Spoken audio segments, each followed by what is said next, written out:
Mismong si Pangulong Ferdinand R. Marcos Jr. ang nanguna sa situation briefing sa Mindanao kaugnay ng pagtugon ng mga ahensya ng gobyerno matapos ang lindol. Sinundan ito ng pamamahagi ng cash assistance ng Pangulo para sa mga apektado nating mga kababayan. Si Carms Mugluyuan sa detalye.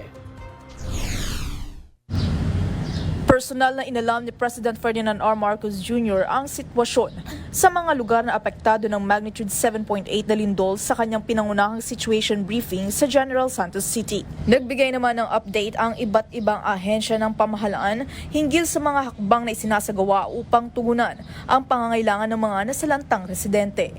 Kabilang sa mga agarang pinagtutuunan ng pansin ng pamahalaan ang pagpapanumbalik ng supply ng malinis na tubig na nananatiling isa sa mga pinakamalaking suliranin sa mga apektadong lugar. Isang problem namin yung water filtration, potable water sa Glan at saka sa Balut Island. What are we doing to remedy that? Yung nandito sa Glan, gravitational water filtration system.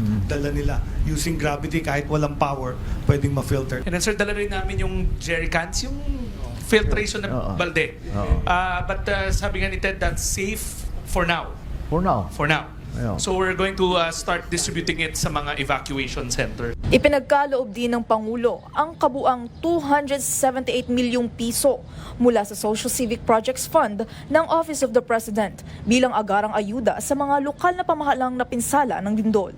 Kabilang sa mga tumanggap ng financial assistance ang lalawigan ng Sarangani, General Santos City, South Cotabato, Sultan Kudarat, Davao Occidental, Zamboanga City at ang bayan ng Glan, Sarangani, kasamang iba pang mga LGU sa rehiyon.